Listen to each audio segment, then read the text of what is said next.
Hey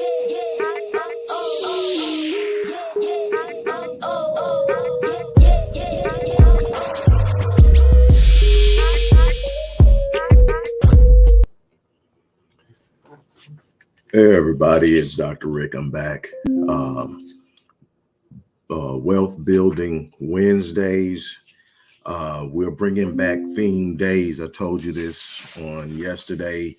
We're going to have Money Mondays, Transformational Tuesdays, Wealth Building Wednesdays, Thankful Thursdays, and Focus Fridays.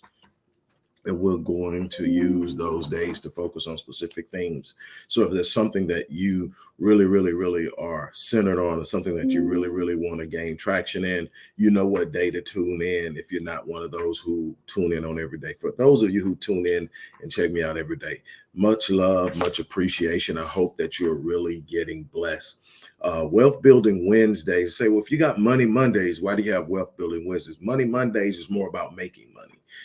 Wealth building isn't about money as much as it is about mindset, strategies, and how to move what you do have. Because I'm telling you, it doesn't take a whole lot to build a whole lot if you know what you're doing. And we're going to talk about principles. We're going to talk about strategies. We're going to talk about components and methodologies. A big part of it is mindset. You got to change your thinking. There are just certain thought processes that you cannot take into a wealth building endeavor. Wealth building is quiet. Wealth building is intentional. It's moving towards something. And we're going to talk about a bunch of different things. Wealth building isn't loud.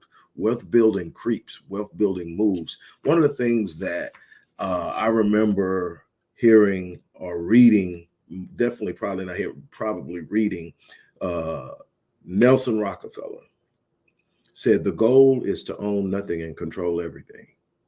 And blew my mind, because all you hear about is your name on it.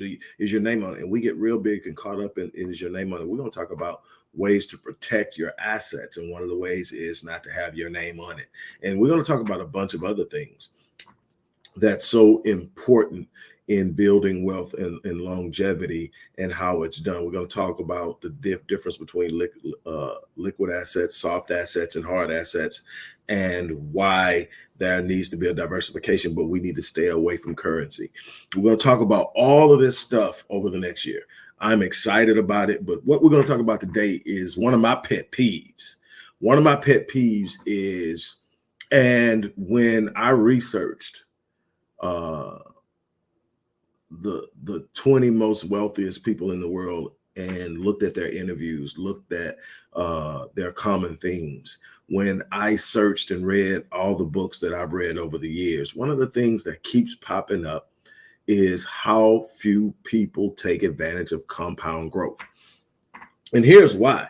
We live in a debt-based economy. We function in a debt-based economy, meaning that our currency isn't backed by anything of value. It was once backed by gold, but they removed the gold standard over a period and series of different actions, started back in 1909, then in 1933 with the Gold Confiscation Act, and then in 1971 when Nixon took the dollar completely off the gold standard. And so we moved into what we now know to be a debt-based economy. What does that mean? That means that we literally sustain the functionality and viability of our economy and the value of the dollar by how much money we spend beyond what we are able to earn. So in other words, it's not how much money we spend in the economy, it's how much debt we accumulate. And then that debt is sold. That debt becomes the value that backs the dollar. And that's why you see the dollar struggling so much in so many different ways. And we're going to get into all of that detailed stuff. I want to talk about something real simple today, something that everybody can do starting today. Before I forget, if you're really serious about learning these principles in a controlled environment that you can literally, over a course of a period of 6 months, really develop a mindset that can change the course of your life forever, there's a link in the description box. Join the Legacy Wealth Group, where I'm going to be teaching this master class to individuals. And it's a 6-month class from the date you sign up and get started. And we're going to go through all of this. We're going to go through all the money-making mechanisms. We're going to go through all of the things that you should be practicing and doing. What's up with this thing that shows up every time I get ready to do a live? Anyway, That thing is in that link is in the description box. I'm telling you right now, for a limited time, as I scale out, I am changing and scaling back how many people I deal with on an individual basis. I'm still going to do one-on-ones. I love it. There's nothing like it because you get 100% focus with me on dealing with your issues and challenges and desires and goals, but it limits my time. I've only got so much time in the day, so many days in a week and in a year. And so I'm looking for ways to reach more people. And so I'm going back to my first love, which is the stage and live events and larger classes and crowds. But I'm still going to have the one-on-ones. It's just not going to be that many. But this is an opportunity to sit down and work in a class environment with me and with anyone else who happens to enroll at the same time as you. But it's going to be more of a one-on-one. Here's the course, here's the class. I'll see you next week. And then we go over it, we break it down. It's going to be a weekly encounter and we're going to get some things done. But if you're serious about it right now, this course is $9.97. It's in the box. You don't have to do it. That's not what this is about. But this is going to be offered every week. It's going to be offered at other periods of time. But you definitely probably want to take advantage of this because you're going to find out that you're missing so much, and it doesn't take millions of dollars or hundreds of thousands of dollars to get to where you're trying to get to. And we spend so much time spinning our wheels doing nothing because we think we don't have what it takes. Start with what you have. I'm going to tell you some stories today of real life individuals who had mediocre salaries at best and retired what we would call wealthy, able to sustain their lifestyle with what they had created. And here's the thing, the number one thing that everybody talks about is compound growth. Everybody talks about that we fail to take advantage of on a grand scale is compound growth. And here's why, again, debt. Most of us are experiencing it in the reverse, compound debt. Compound debt on the house, compound debt on the car, revolving credit. All these things are being compounded in interest, and the interest on the debt is growing. The longer it takes you to pay it off, the larger the interest payments are, the more you actually pay for something that costs this much. Think about how much you pay for your house over a 30-year or 15-year mortgage above what the actual sale price of the house was. And that's compound debt. The reverse side of that, when you're building wealth, is compound growth. And there are a number of different mechanisms out there. Probably the ones that pop up in mind to me are the Vanguard, the S&P 500, where you can literally invest in the top performing 500 companies that are constantly monitored. The back end of those, the back end of the 500 are constantly changing. The top 150 to 250 are going to be consistent. They've been doing it for a long time. The average compounded growth average rate for the S&P, say for instance, is about, over the last 10 or 15 years, has been 8.2 to 10%. On average. So if you take the low end of that, I took the low of that and I went and found an interest calculator, and you can find them anywhere online. Just put in compound interest calculator and they'll pop up by the dozen. Choose one. And what I did is I put an initial investment. I put how much you're going to contribute monthly. And then I played around with how many years you're looking to do it. This is what I tell people. This is something you definitely need to be talking to your children about doing. Why? Because the earlier you get started, the less you have to put in, the more you can grow with the time of your life. Now, if you're looking, if you're my age and you're looking to say, hey, I'm retiring in 15 years, you're going to be a lot more aggressive. But if you're going to be aggressive, this is a place to be aggressive in. The S&P has taken hits like anything else. But what we find is it recovers, it's stable, it performs year in and year out. And here's this. Let's say, and I play real conservative with this because I wanted people to be able to see themselves doing it. So say for instance, you got $1,000 initial investment and you agree to put $500 in, and it's growing at the conservative number of 8.2, not 10%. Over the course of 40 years, you're going to accumulate close to $1.7 million over 40 years. So you start at 20, you end at 60. You're going to retire with that in there. Here's the thing, is it's still accumulating when you retire. And I guarantee you, if you're starting to invest like that and you're accumulating just that, now how many people are going to retire with 1.7? Let's be realistic. Let's be honest. And how many people think you can spend $500 a month and get there ever? Well, you can. And now that's conservative. Now you can look back and say, okay, in 20 years and 40, if I start at 20, what will I be at 40? You'd be right at 300,000. Now you can play with the numbers, how much you can do. And people say, I don't have 500. You absolutely do. You absolutely can't afford to sit up and say you don't. Let me tell you, here's the story. A guy by the name of Theodore Johnson, real guy, way back in the day, worked for UPS. He made at the most $14,000. Happened to know somebody who was by definition wealthy, and said, man, I would love to live a wealthy lifestyle. Guy says, you can do it. He said, man, I make $14,000 a year. He says, this is what you got to do. Compound growth is the thing. You can build this over the course of your life, and it's going to take some commitment. It's going to take some patience. It's going to take consistency, but you can do it. You can retire wealthy, and you can live a life in your quiet years, as he put it, in an unbelievable comfort. He says, but you're going to have to take 20% of your earnings and invest it in a compound mechanism. Now, first thing out of his mouth is, man, I can't afford to give 20%. I make 14,000. I don't have 20%. He said, you can't afford not to. Same thing I just told you. Well, he talked him into it. He did it. Theodore Johnson stayed at UPS his entire year, didn't retire, but kept putting money into the account. And obviously, I'm thinking by the fact of how much was in that account when he retired, he couldn't have known, because I can't see me still working for UPS. But then again, some people love what they do, but he retired with a wealth of $72 million, net worth of $72 million. Now, that is that. Now, on a more closer scale, there's a guy, I cannot think his name, Caldwell, something like that, but it's a black guy. He never made more than $12 a year. I think something like $20,000 a year was what he made in a year. Never made more than $12 an hour. He made $20,000 a year, but he worked as a parking lot attendant. And as a parking lot attendant, he happened to be working in the financial district. So the people who are parking in his parking lot are financial advisors, investors, brokers. And he would sit up and hit them up for advice while they would walk by. He would actually take the advice and he would invest.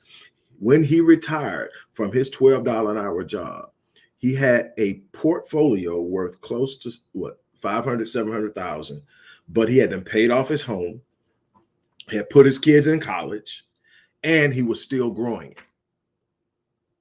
This is from $12 an hour. So you can find it all the way across the spectrum. You can find it in different ways. But what I'm telling you, if you're not taking advantage of compound growth, you're missing out. Find you a mechanism. If you can, find multiple mechanisms. Come up with an amount, put it in there. Don't touch it. Don't mess with it. It's not yours.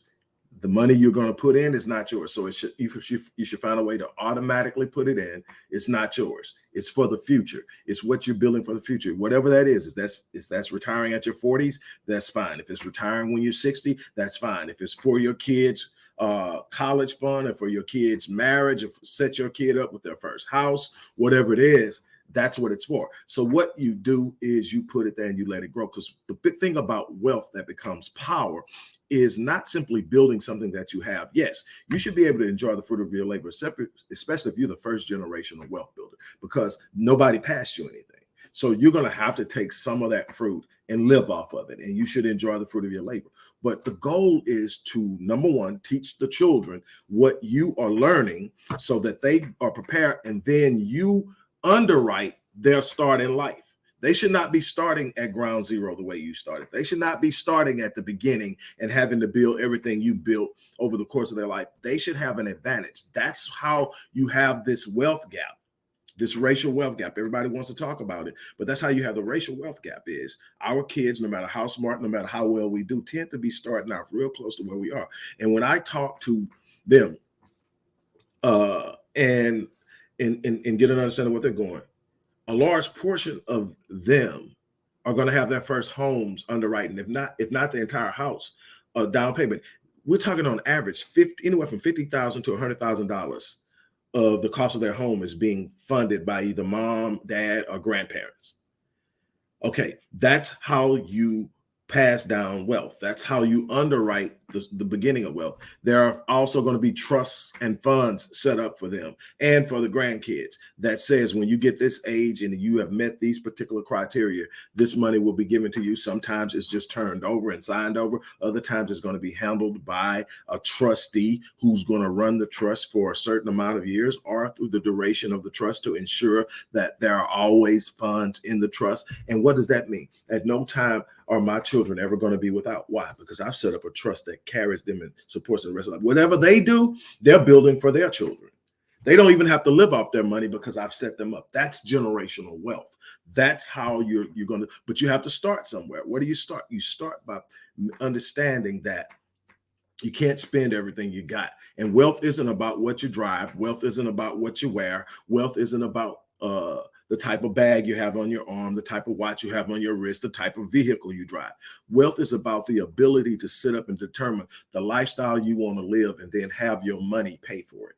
That's wealth. Wealth is saying, I can live this lifestyle and I never have to work again a day in my life. Now, me, I'm choosing to work until I die, but I want to be at a point where I reach a certain point. I want to be in a situation where I reach a certain point, and then everything I do now is just because I love to do it and I want to do it, not because I've got to get up and grind because I haven't reached a point, but you're all striving for something. And the way you're going to get there is not going to be through what you earn in income. It's going to be what you do with what you earn. And that's called wealth building. We're going over the course of wealth building with it, we're going to talk about the importance of insurance. People see insurance as a death benefit. Some of the most powerful life insurance plans have major, unbelievable life benefits, and it's a great way. I'm gonna show you something about the wealthy, just a little something, and then I'll be done for the day. Let me show you something about the wealthy. Here's something that we very get. Everybody, why is this? No, everybody thinks about wealth and they think money.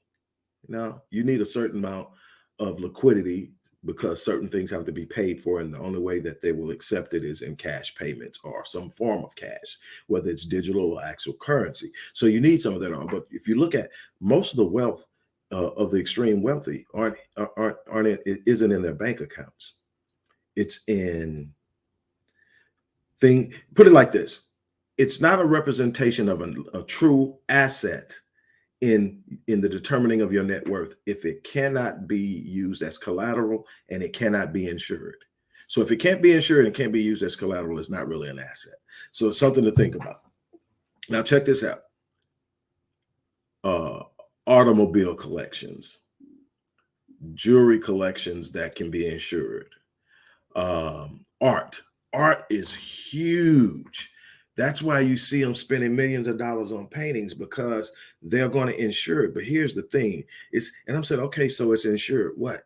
You can't collect on the insurance unless something happened to it. But what you don't understand is your insurance is the guarantee that you always have that particular value, because it's going to be insured at value, and it protects against currency fluctuation. But that's not the only thing that's going to happen with this thing. Check this out.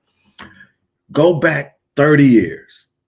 Trading Places, Eddie Murphy and some other stuff, and you got these two wealthy brothers, Lewis and Latimer, I think. I forget their name, but anyway, two brothers who decide to do an experiment. One believes in environmental influence, that basically you can take anybody, put them in the right environment, and they will thrive. Other one believes that you're born either a winner or a loser, and so they decide to kidnap Eddie Murphy, who's homeless, and give him all this and teach it to him, and see what happens. And when he first comes to and wakes up, he's in this big mansion with all this stuff, and he thinks, what's going on? He said, calm down. And he starts stealing it, because he's like, hey man, look at all this stuff. They say, hey, you don't have to steal it, it's yours.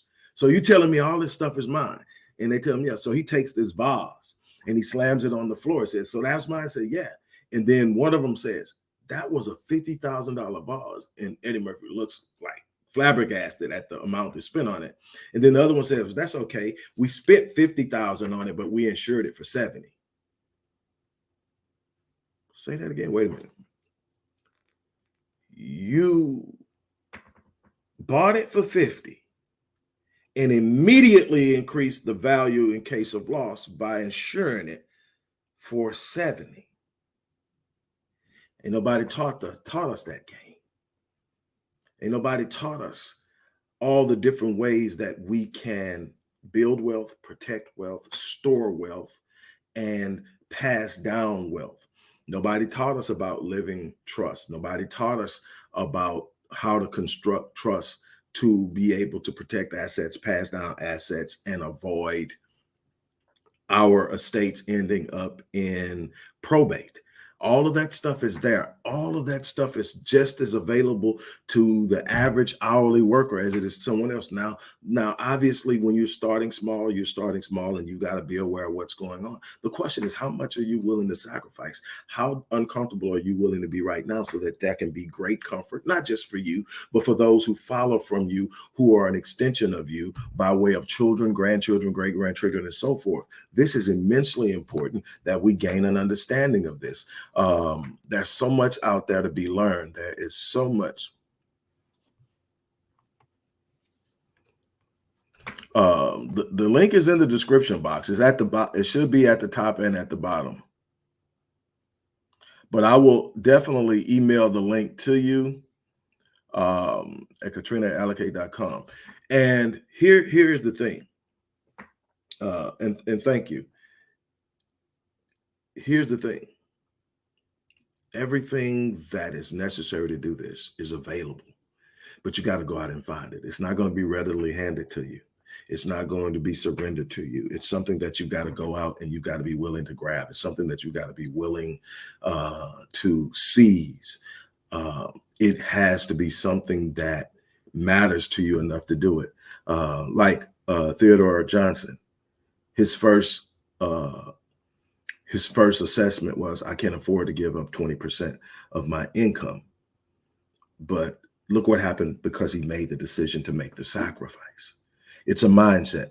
And so much of what I teach about life, period, not just in the arena of wealth and money, but life in business. It's about being willing to see beyond the discomfort, make the sacrifice, and change your thinking. As long as you're thinking the way you've always thought, you're going to always produce. Your thoughts are literally the beginning force of things. Thoughts become things. Your thoughts are the seeds of your destiny. How you think is producing your reality in and in around you, and will always become, as a man thinks in his heart, so is he. And you are producing the things of tomorrow through the thoughts of today. And if you're thinking minimal mindedly, if you're thinking from a perspective of poverty and lack, if you're thinking in hoarding, you're never going to produce abundance and wealth, because it doesn't come out of hoarding. It doesn't come out of a mindset of lack. It comes out of an understanding of abundance, and through systematically and strategically going out and creating it. And nobody can stop you from doing that.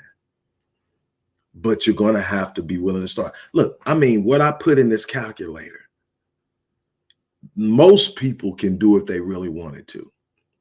It might be a strain for a large number of people, but say, okay, that's 1.6 million. Say you're going to be the first generation.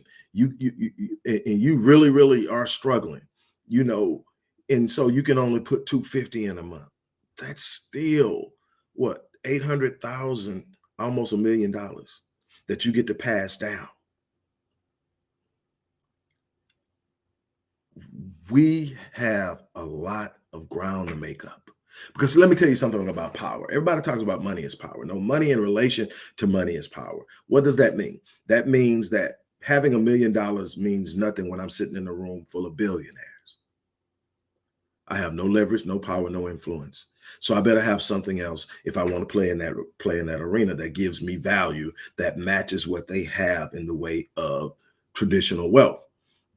So in essence, what you think you have doesn't mean anything when you're comparing it. That's why I'm very careful when I hear people talking about the $1.4 trillion in spending power or buying power that Blacks have, without truly explaining and giving a true understanding of what that means. First and foremost, let's just say we did have 1.4 trillion of wealth, and that's not what it is. But I'm going to say, what if we did?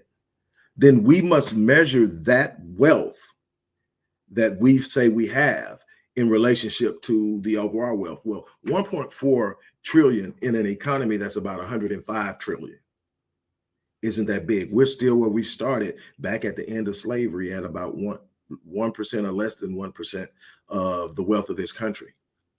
But let's be real.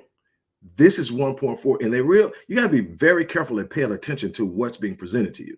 The 1.4 trillion is 1.4 trillion in spending power or buying power. What does that mean? That a vast majority of that isn't wealth we hold or currency we hold, it's credit. What we're actually doing is spending more than what we have. We are accumulating debt, driving an economy through that is debt based through our accumulation of debt. What's the number one enemy of wealth? Debt. You take all of your assets, everything that can be classified as an asset, and you calculate that. That's your gross net worth. That's your gross worth. You subtract all of your debts and expenses away from that number. Now you have your net worth. That's what you're worth when you move. So the number one enemy to wealth is debt. So you've got to be looking at ways to eliminate debt and increase assets, and also understand that if I have to go out and spend credit on it, it better be very, very important. Number one is there's nothing wrong with having credit. There's nothing wrong with going in debt when you're in debt, when you're going in debt to actually increase your net worth. In other words, you're going into debt to make money, not going into debt to have something to say you have. Now, obviously, very few people are in a position to go out and buy a house. So that's one of those things you can do, where you say, okay, I'm going to do this. But you should also, at the same time, have a plan of how you're going to pay that house off early. Why? Because the longer that you take to pay that house off, the more money you're giving them to fund that loan. You are buying that mortgage. That mortgage is a service, and you're paying for it by way of compounded interest annually. The longer it takes you to pay off that particular loan, the more you spend on it. So then you cut out how much you pay on it by shortening the period. And you should have a plan in place before you ever sit down at closing and sign those documents. These are all things we're going to cover over the course of the year. And these are things that we cover in that course.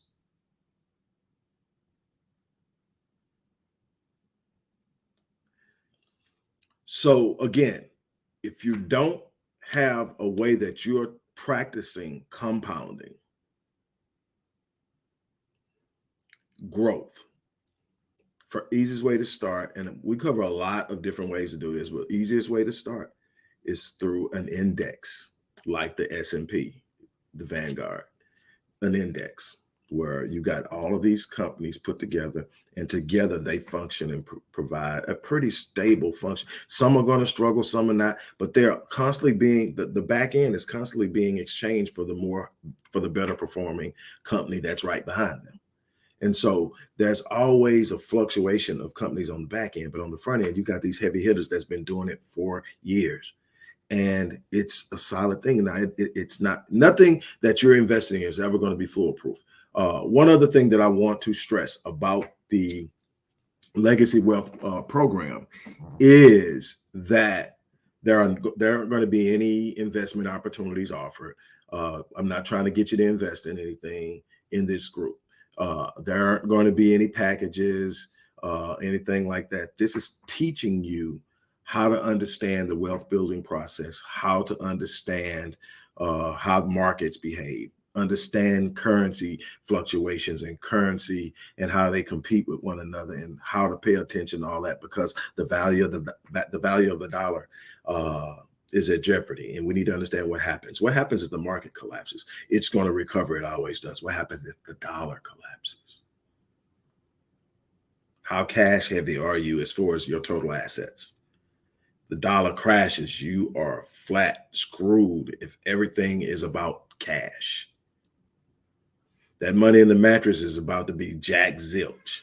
And it's been decreasing in value every year that you've had it under that mattress. And I'm using the mattress as an old adage from the way our parents and grandparents used to hide money. You got to become more creative in the way that you store your wealth. They're ahead of the game, but we can catch up. One step at a time, one generation at a time. But if we keep going the way we're going, we're actually going in the opposite direction. That gap has widened over the last 50 years. And there's no power without wealth. Now, with that being said, What's your next step? That's up to you. I'm going to leave again for those who want to take advantage of legacy wealth. Um, 6 months intense engagement and teaching of the principles of wealth that come from some of the greatest minds. Man, I've studied them all, and it's been a part of my journey of building out my company after I hit a rough patch and turned upside down, building out my company, preparing myself for the future, understanding how I'm actually going to use my business as a mechanism of wealth, developing wealth. Your business also adds to your net worth. You got to understand all these things, how you build it. And all of these things matter.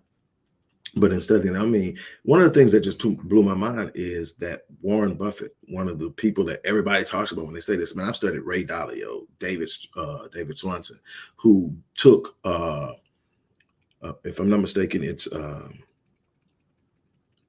God, not Princeton, but no, it is Princeton. Princeton's took their endowment from 2 billion to 22 billion in less than 10 years. These guys are heavy hitters. And what blew my mind about Buffett was 99% of that wealth that he holds now, close to 100 billion, all came after age 50. So don't tell me, I mean, it's so many ways to leverage things. It's so many mechanisms and levers out there to play with right now that this is a beautiful time to have your mind shifted into something spectacular and wonderful. Look, I'm about to get off of here. To the person I promised, I think she said she had to get off, but I'm going to send, it was Yale. Thanks, Ryan. It was Yale. And just unbelievable opportunities out there. This is not get rich quick. This is about building. That's why they call it wealth building. This isn't some go out there and hit the right thing. We're not playing with our and gambling. We're being very calculated and thoughtful, and it's a slow process. Sometimes it looks like you're creeping, but you're building. That's what I want you to get. So I'm gonna get ready to get out of here. Um, uh, and on that note, you guys have a great day. I hope I see some of you guys signing up. But if not, come back and see me again for Money Mondays and Wealth Building Wednesdays. And have an unbelievable remainder of your day. I am out of here.